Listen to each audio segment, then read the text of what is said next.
Hey all, we'll just give people a minute or two to join and then we'll kick off.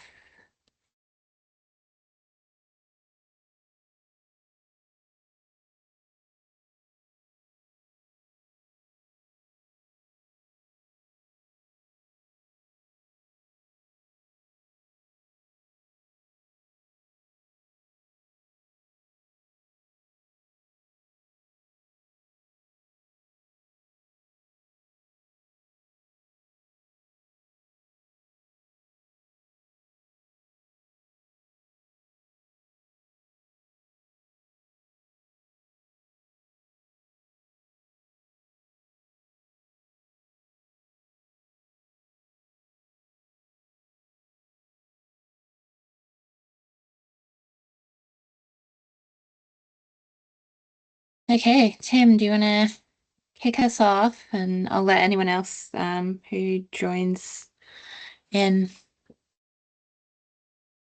Well, thanks everyone for joining this morning.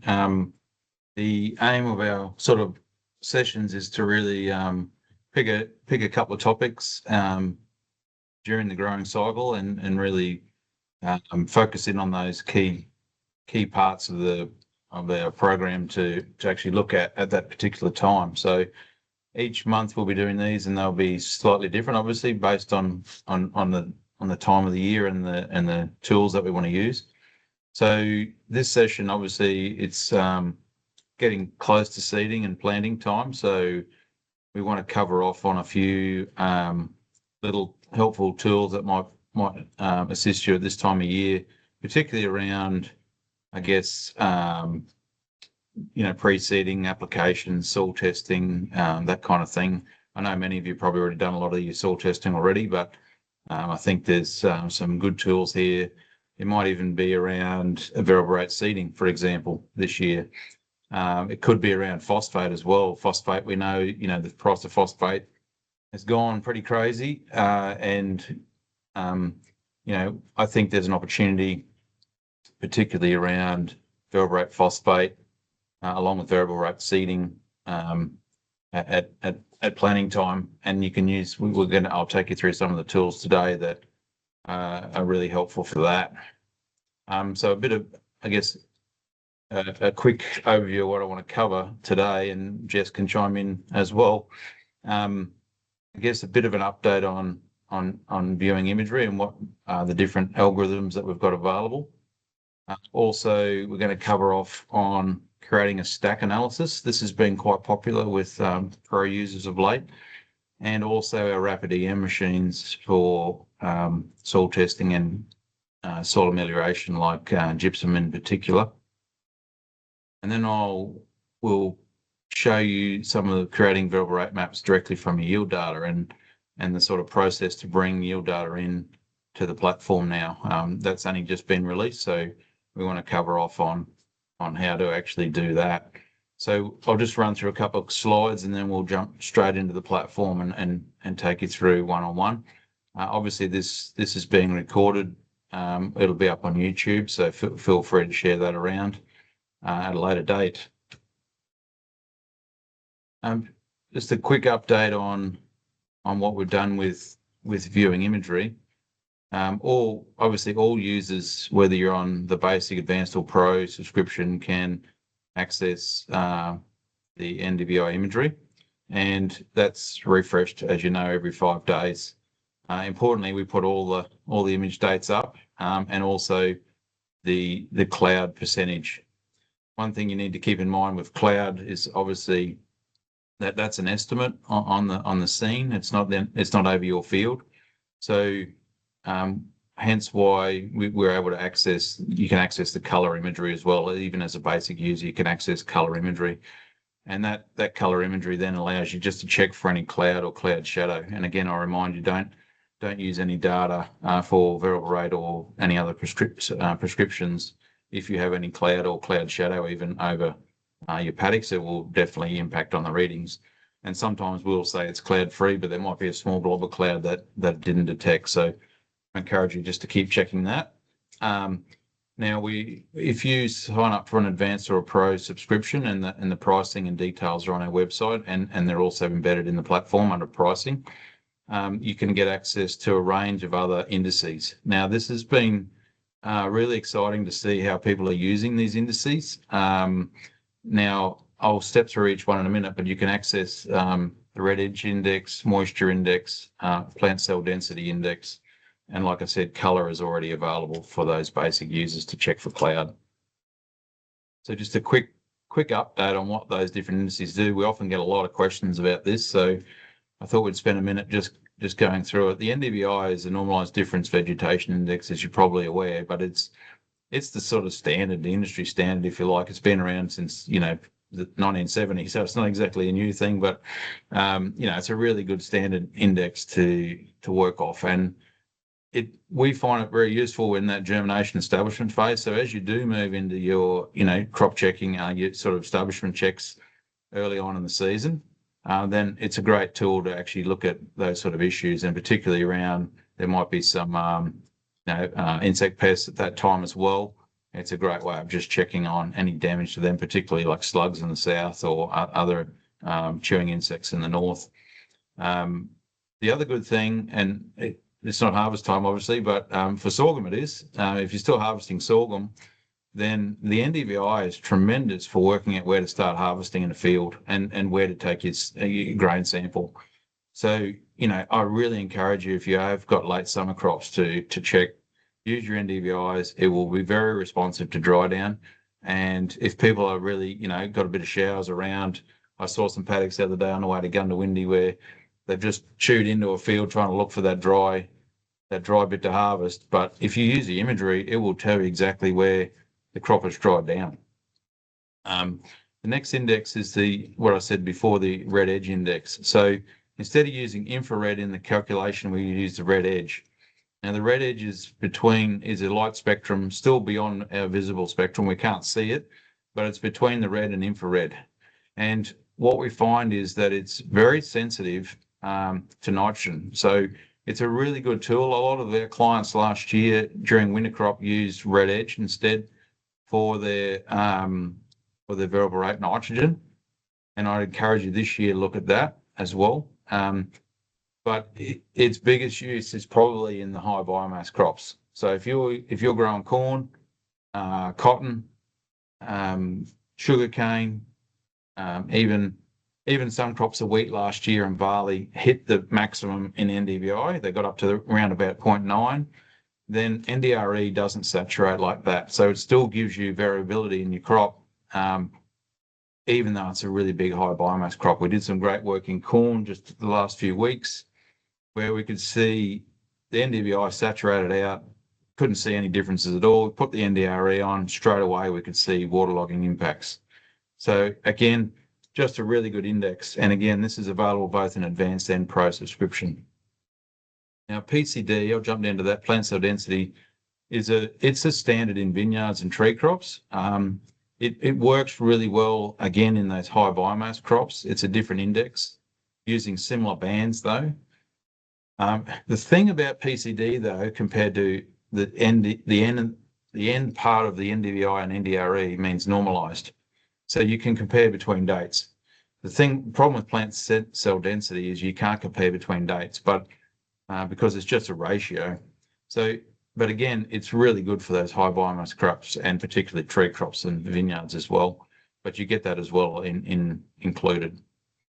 One super exciting thing, every time we turn on the moisture maps, you get a whole different perspective on how the crop's growing.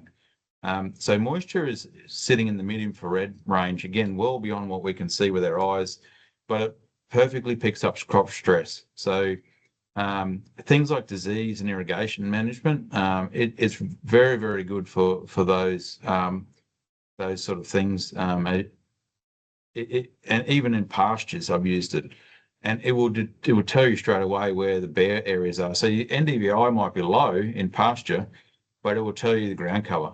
So, and then the other day I had a paddock last year that was waterlogged. I turned the moisture map on in the fallow and it still showed up the surface soil moisture. So it's a really interesting thing, and we're really only starting to learn what the opportunities are. With our project with GRDC, we're actually using it for disease detection as well. So I think it's got a lot of potential, and we're only just starting to scrape the tip of the iceberg with that one. NDVI-R is also available to everyone. All that does is really look at the whole regional wide view. So that's what it can do. It won't give you much detail on your field, but it'll look at the whole region and see where the crops are growing, where there's water, where there's dams full of water, for example. So the other thing I should say, Jess, is if anyone's got any questions, they can put them in the chat or the Q&A.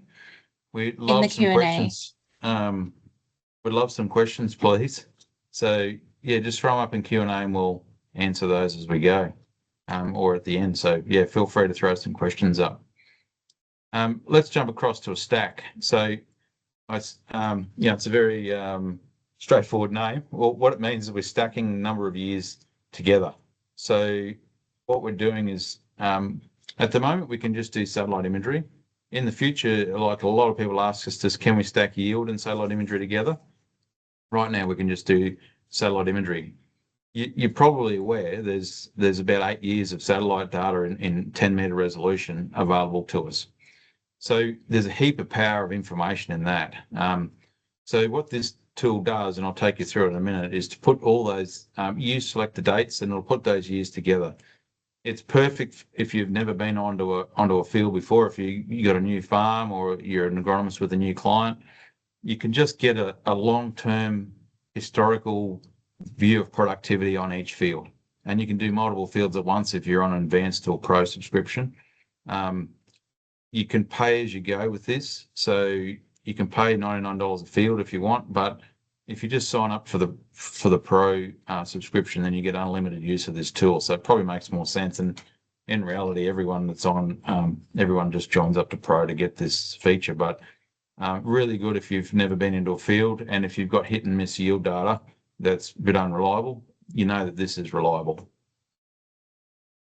We also find that not only just for soil testing, but this is again very good for those long-term impacts like gypsum, for example, so you might do this, pick all the early dates, for example, say you pick them in, say, June, where the crop's just establishing, or June, July, for example, then you can start to see those germination areas that have a problem that could be very much about sodicity.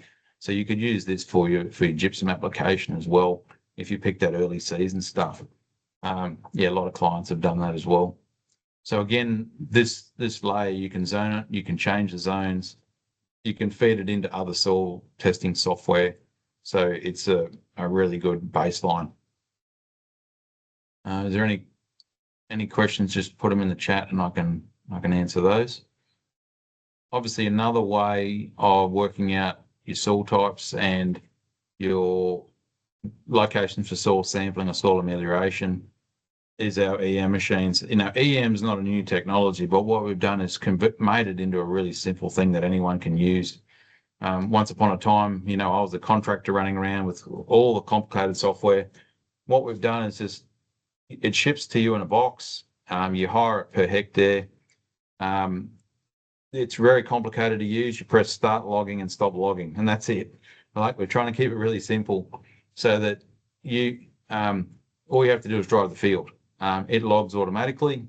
It transmits the data to the cloud. Then we automatically process it. And the guys from Elder said the other day, by the time they got back to the office, the data was processed. So that's how quick it is. So it's pretty much a hands-free system. It measures particularly salts, clay content, and moisture down into the profile down to 1.2 meters. So it's giving you that deep subsoil constraint issues. That's what it's really good for picking up. Coupled with that often is other factors. It could be, good areas might have extracted more phosphate. The sandy soils have accumulated phosphate, for example. So you can spin this around and turn it into variable rate phosphate. And we've had really good clients using this down in like a Gundawindi Moree area for that exact purpose. Some people use it for just identifying the subsoil constraints if they're land leveling, for example. It could be where to place my moisture probes. If you can know what clay content is in different parts of your field, then this is a perfect layer. I mean, you have a look at that layer there. If that was an irrigation field, where would you put your moisture probe? You need to know what those differences are so that you're getting a representation of that field. So Rapid EM has been a hugely successful for us. We've got 5 machines running around all over the country. So you can just send us an email, or you can book them online, and we'll send them out to you in a box, or you can pick them up from the previous person on the transport. And yeah, you can get access to that, and it just hooks on a side by side or on the back of your ute, and you can go mapping. We normally run about a 36-metre swath. We also provide you with a simple GPS light bar system inside the cab, so you can drive straight lines, and that's all included in the price as well. Is there any questions coming through on that, Jess, or we? I've answered the one so far, so all good. Thank you. And the most recent thing we've introduced into the platform is for pro users is that you can pull your John Deere data straight across from Op Center now. I'll take you through this in a minute, but if you've got an Op Center account, and even as an agronomist, you might have 3 or 4 clients that you're actually accessing their data on through your Operations Center account. Then it will pull that data through into yours and then straight into data farming. So you can start zoning off yield data, and I'll go through that in a sec. But you can, with Operations Center now, also load in all other manufacturers' data. So you could be pushing other data into there, and I need to test this out a bit more, but you can put all the other, say, C&H data in there. It will bring it into the Operations Center account, and you can bring that across as well. If you don't want to do that, if you don't be bothered with the Operations Center account, we'll also do 10 farms for you included in that Pro account. So if you've got some old yield data from a whole heap of farmers that you've got, or your farm, we'll load that in the back end for you, and it'll be displayed on the platform. One thing to keep in mind with the Operations Center is sometimes it takes many hours to load the data across from John Deere. John Deere releases that data slowly, so sometimes it might take 24 hours or more for that data to appear in your account, but it's working away, beavering away in the background. Again, this time of year, you should be looking at yield data, deciding on seeding rates and start of fertilizer. And again, you could just be doing replacement straight off this with phosphate, for example. I think that's a really, really good use for it. Just convert that yield map into phosphate. So let me just, we'll jump across the platform now. Like I said, this will be uploaded to YouTube. I would encourage you while I'm here, though, there's a whole heap of articles that Jess has put up onto our support portal. You can access that there. You can access it through the platform, or you can access it even on our base website. So there's heaps and heaps of different support articles there. But if you've got any troubles at all, just email us and we'll fix it up. So support@datafarming.com.au will get you someone straight away to help fix any issues. We've got a whole team that can help. So we'll do that. Let me now just jump across the platform. Keep those questions coming through. Right,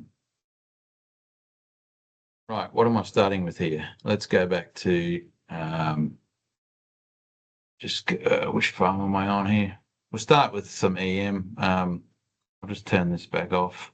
So this is sort of what your EM data will come in looking like. I'll just turn the prescription map off. So yeah, you can, let me just put the deep one on. So you can, under your layers tab, when you do your rapid EM mapping, it will come in looking like this.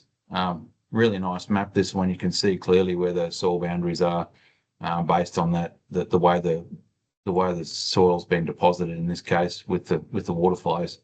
So to create a prescription off this, you can go, I want to create a prescription map, call it whatever you want to call it. So it could be phosphate 2026, and you can use any layer now. So you can use your standard resolution satellite data. You can use high resolution data if you've purchased it, your rapid EM machine. You can also rezone a stack analysis, and I'll go through that in a sec, and yield data. So in this case, we've got a rapid EM sitting over this paddock, and it's from the 1st of July. So there's the map we just showed before.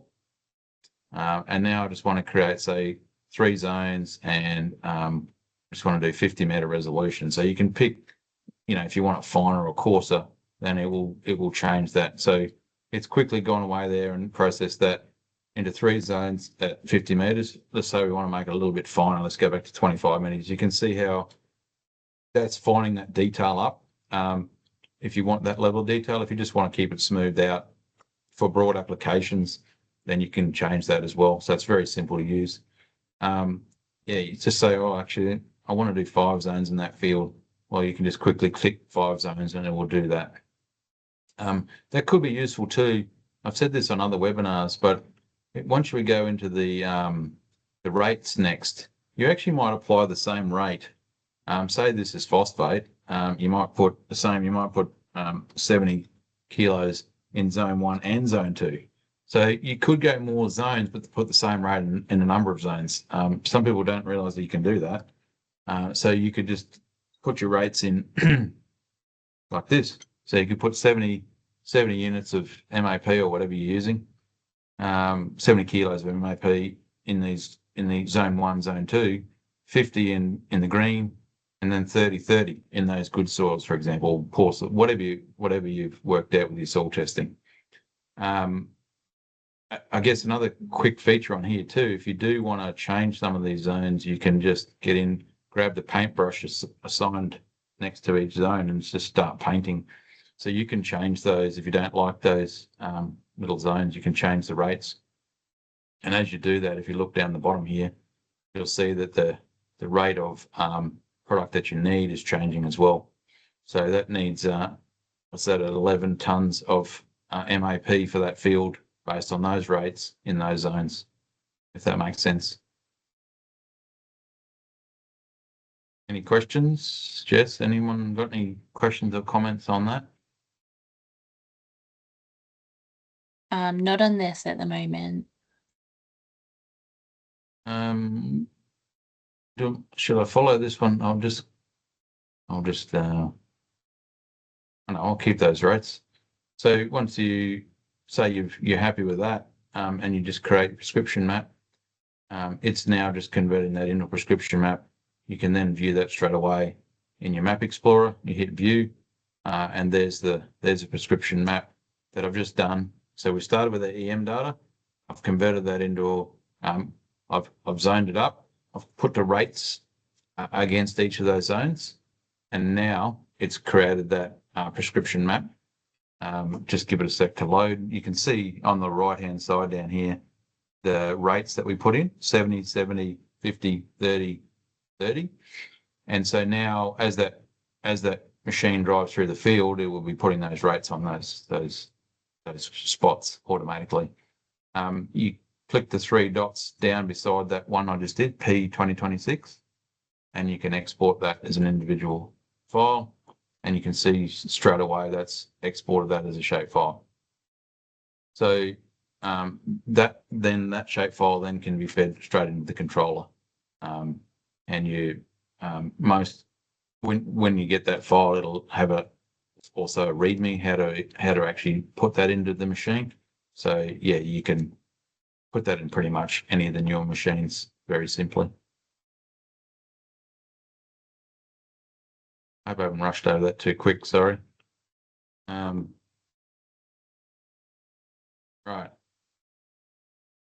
What else I've got to get onto, Jess? A stack? Oh, stack, right. Yep. Let's do a stack. So I'll go to another farm. I'll go to another farm. Let's create a stack. So the stack again, remember, was just combining 7 years of data together. Let's give it a sec to load up here. Takes a bit when I'm sharing screens.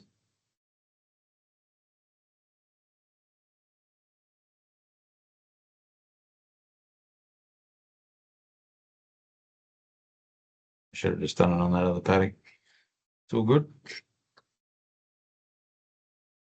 Right, so I want to create a stack analysis. So first of all, select a field or multiple fields, and you go I want to up the top. create a stack analysis. So it's on that field. I'm going to call it N 2026 for nitrogen. And you can call it whatever you like. Then it asks you to select a month. So why we're doing that is to help just quickly find the months that's the most suitable for you. So say if you're down south, then you might want to pick, say, an August to September timeframe. Doesn't matter, you can change this at any time, but it just helps us refine the ones you want. Just say we pick August for winter crop. You can just quickly add the last 3 years or the last 5 years, or you can select each year you like. So here I've got all the years back to 2017 that I can use for my stack analysis. You might only want to, say, oh, I don't want to select 2019, it was a drought. 2018 was pretty dry. But let's just select 2024, 2022, and 2021. So it will then see I've just selected those years. Can you see that? What you do then, you can like add more or delete these ones as well if you don't like it. But as soon as I clicked on select date now, it pops up with all the dates in August. And you can, again, like I said, you can change that month anytime. All the dates in August that have got cloud-free imagery. Now, if you just let it pause for a minute, it will then show you the color image of that day, just the color. The reason we do that again is so you don't get any cloud, because there could be a little blob of cloud which is going to stuff this analysis. And this is why we don't make this automatic either, because it can't see those little blobs of cloud. So I much prefer if you pick the dates that you want, and then you're in control of that, if that makes sense. Now the problem with this is this farm's in the north, so he hasn't grown much winter crop. So if you just ignore that for 1 minute, the fallow paddocks, I could actually go back here and select another month, say February, see if there was a crop growing back then. So you can chop and change these dates however you like. There you go. There's a classic. So that says 0% cloud, and there's a bit of cloud over it. So at least there's a crop growing. So I'll just find another date in February back in 2021 when there was a crop growing. There you go. So now we've got a couple of images, different crops. Just ignore that 2022 was a fallow. You still need 3 years to do this. I'll just do 3 years. Now what it's doing now is just pulling those 3 years and stacking that data together, and it's done that really quickly because it's the more years it takes a little bit longer. But let's go and view that now in a mapping tool. So that's put together those 3 years, just pretend that the other one was actually a crop, but it's just put those maps together now for you really quickly, and that's given you that long-term productivity in that paddock. And that pretty much lines up, actually, funnily enough. I know this field pretty well. Where the two main soil zones are is in that split. If I want to go back and zone off that, I can go, I want to create a prescription map.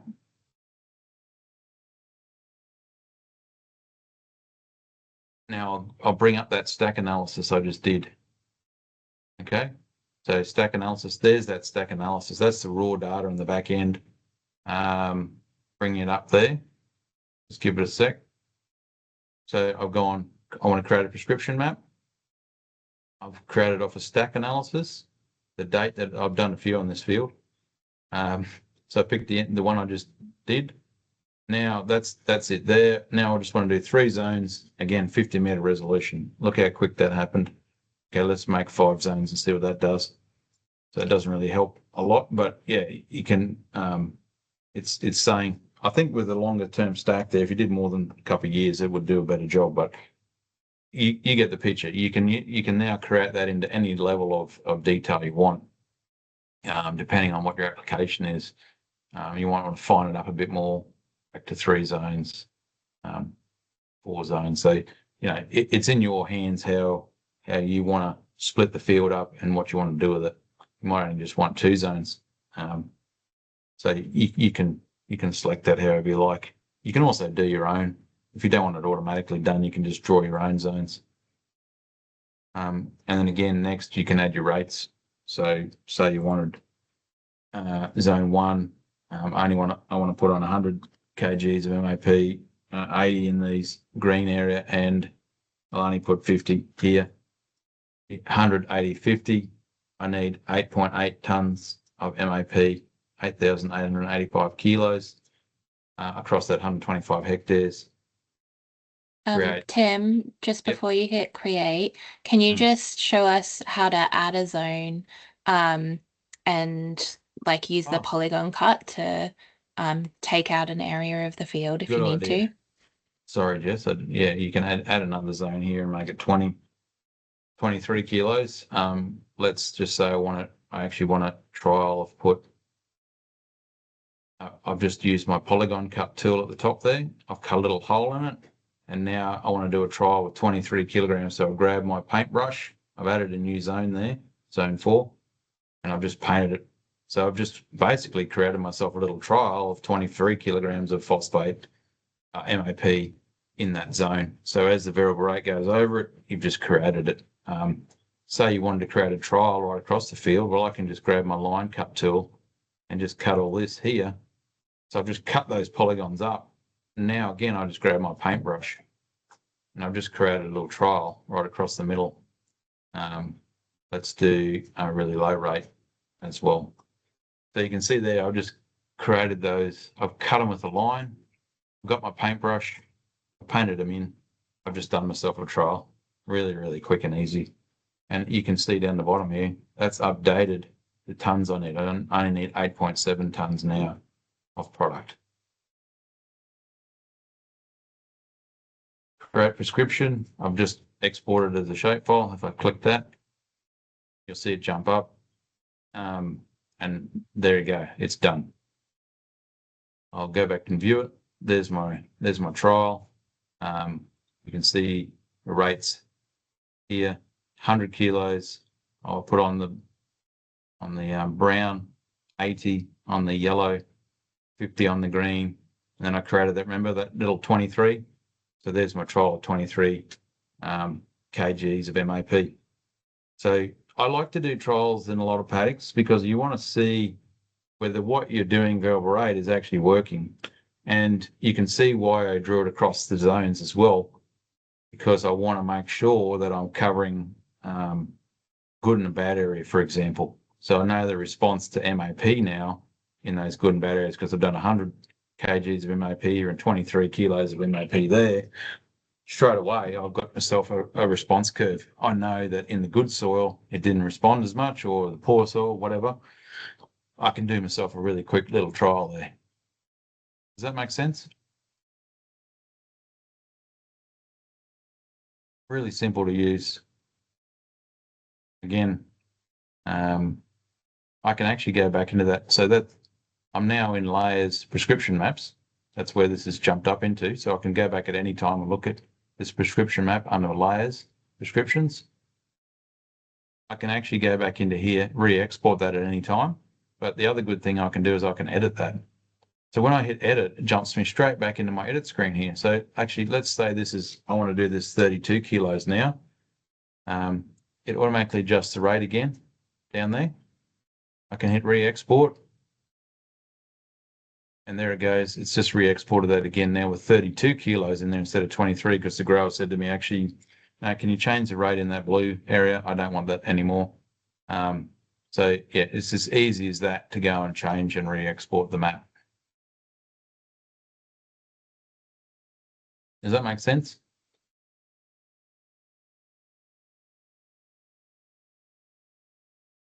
It's pushed me back now, back into the prescription map. There's the 32. That's the new prescription map that I've just created. Yep.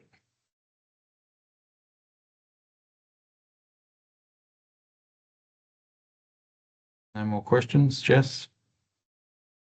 No, we're all good at the moment. If we can jump across to yield. Yeah, let me just show you quickly how to have you integrate with John Deere. So you go back to your home tab, or just click on the data farming logo up the top left. You go click across to your top right, where you've where your account sort of details are. You go into settings, and in settings you'll see integrations. And that's, if you haven't done this before, John Deere will pop up here. As we build more integrations, they'll appear here. This has already got John Deere connection, so I won't go through that now, but you hit connect here instead of disconnect. It'll be connect. You'll put your credentials in for your John Deere account, your Operations Center account, and anyone can set up one of these, by the way. An agronomist can set one up for free. And then the farmer can share the details with you. If you're a farmer, then you can just access your own My John Deere account, your Operations Center account. It will then take you through a whole series of steps, which says which farms do you want to bring in, which years, and it will pull across all the years of yield that you want. You might not want to bring across all your farms or all your years. You might want to select just one client, for example, or you have some old farms and then you don't want to bring them across. So it allows you to go through each one of those and select which farms you want, which years. And like I said before, it might take 24 hours or so for John Deere to release all that data to us, but it will come across. And then once you go into the farm, say this is one we prepared earlier, where the yield data has already come through. You can, as soon as you click on that farm, you go to give it a sec to load again, just because it's sharing, it takes a bit longer. It's pulling across that yield data in the back end. When you come into the farm again, you select layers, click on yield, and the yield data will come up for those fields. Any questions on integrations? Not yet. Now let's select on this field. Obviously, it automatically jumps up with your standard res imagery. Click on layers, yield maps. So when I click on yield maps, you can see on this field from April 2021, there were some mung beans. And this is the raw data. So what I forever and a day, I've loved raw data from a yield monitor, because it tells you a lot of information. It can tell you how well it's driven, and where there might be gaps and misses and things. So I really love the raw data. So we provide you the raw data. You can see on the right hand side all the different yield categories. So it automatically splits them up for you into those categories. So you can get a quick look at that beautiful yield data in this case. Clearly there's some differences here, right? There's definitely some issues, and look at the yield variability, 0.5 to 0.7 tonnes to the hectare to well over 1 tonne to the hectare of mung beans. So, huge variability in our yield. So, yeah, you can have a look at that, discuss it with the grower. You can just use that to look around.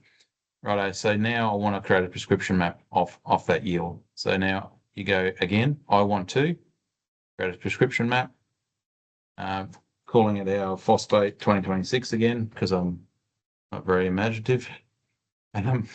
So layers, now we'll go yield, and the date was April. So if you had 5 years of yield data here, you can pick whichever one you want.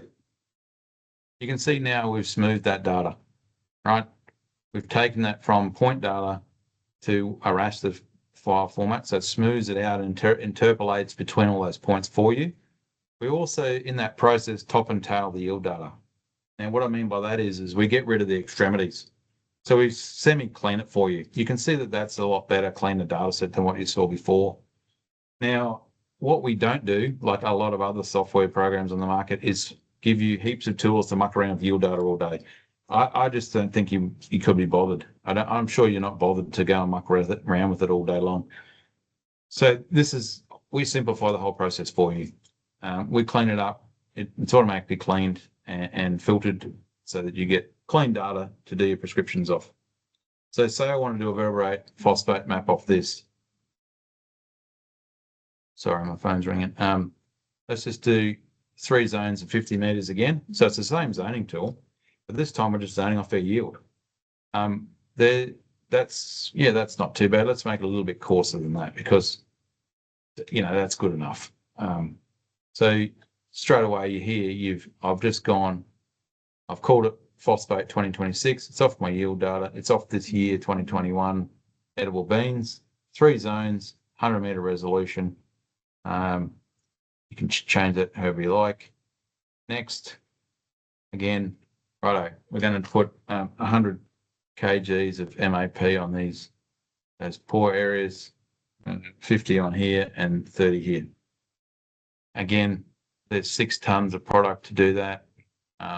Again, Jess, I'll do a little trial for you right through the guts. Double click at the end. Make sure you start outside and finish outside, and we'll cut it exactly right. And now I just want to do, I'm going to put 100 kilos through that middle bit there, across those zones. I want to see that response of 100 kgs of MAP, for example. Create prescription map again, straight away. You got your prescription map ready to go in the machine. Literally under a minute, you've got yourself a prescription map. Again, you can add more zones, up to you. You can do whatever you like, create another little polygon in the middle. Change the rate. I don't like, let's say I don't like this area being green. I can change that. I can muck around with that all I like. All the time, it's changing the rate down here, what you need. And yeah, export map again, and you've got yourself a prescription map for phosphate based off yield. Any questions? Tim, we've got a question. Can you do a correlation between yield data and EM survey data? Yeah, we don't do correlation, but what we can do is, I'll just do it on the imagery here quickly. We haven't built a correlation tool, but what we have built is a look through, sort of like a, what do I call it, Jess? The slider bar for transparency. Yeah. Yeah. So let's go back and have a look at this mung beans. I haven't done this, so God knows what'll happen. Give me a sec. So that yield was from April 2021. So the crop would have been growing over the summer. So let's go back to standard res. Some of you might not know now, we've built this little tool that'll just jump back in time. So just down the bottom left corner, and hopefully you can see my mouse. Let's go back to 2021. You just click on your calendar. If you click up the top there, you can go back in years. Let's go back to probably, let's go March, see what it does. March 2021. Where's the cloud-free one? I could barely see that with my eyes. 5th of March. Righto, so let's jump back to the 5th of March 2021. Let's bring up the NDVI.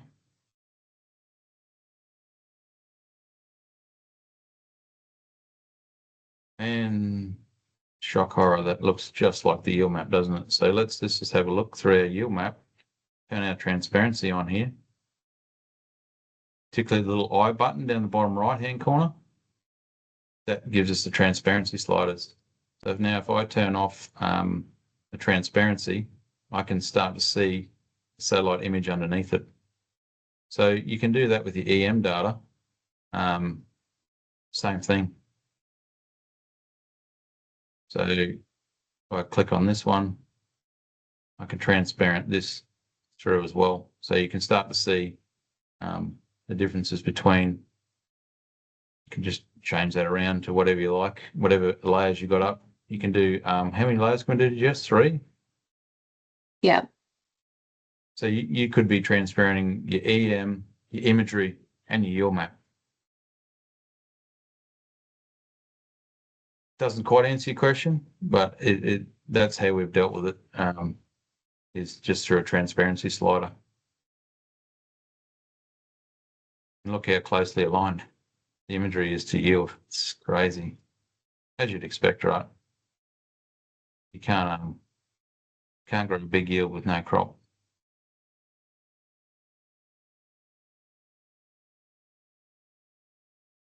The other way of doing it, I guess, is you could zone off it and compare the zone maps. So yeah, you could add 2 different zone maps there and have a look between them.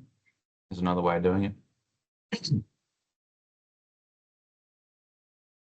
Tim, another question we've got is, Is standard res more variable over time as well as in geographic detail? No, it's the same sensors, so you're getting the same information. I guess the depends on how the crop's grown in the season. Really, it can give you variability. But what we do, as you can see on this satellite image here, is we deliberately stretch the differences. So you got to keep in mind that it's stretched deliberately to look for differences. So that's why if you have a look at the index, it goes from 0.22 to 0.32. So really not a big variation here, to be honest. But it's funny how that aligns really nicely with the yield. So, you need to check that. That tells you the variability over time. Does that answer your question? I don't think I have answered it properly. We can follow up if needed. Yeah, just Yep. send us a quick note. Or, I think the sensors are the same. So what you see the biggest variability from is either the season or the crop type and how it responds to the underlying variability or whatever's gone on that year. So the sensors are the same through the last 8 years. That's one thing for certain. So you're getting consistency in that, and NDVI, because it's a normalized index, like I said right at the start, it's comparable between dates. So these numbers here, if I go to the next earlier date, those numbers directly compare. So yeah, the crop was a lot bigger back in February 2023. So it must have been on its dry down phase.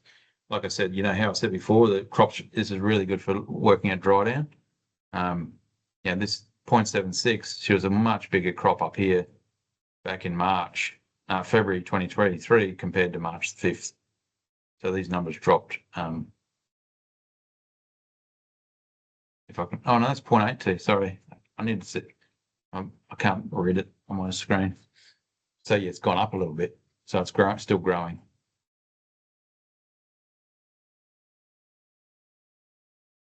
Still growing there.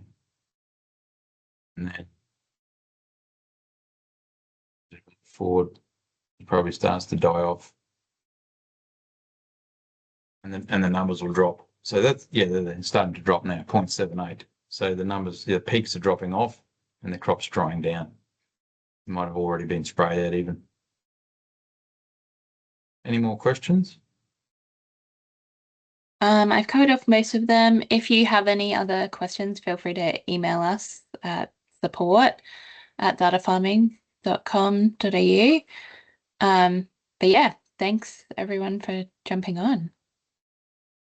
Well, just a quick reminder too, if you want to get a subscription, you can simply order that with a credit card through the platform, and then it's a simple matter of clicking on the upgrade button. So you can upgrade at any time or downgrade and back to other levels. But yeah, that definitely encourage you to look at Pro. It gives you unlimited use of all those tools and unlimited amounts of farms. So get in and have a look at that. And once again, thanks for coming. And this will be up on YouTube. Have a good rest of your day. Thanks all.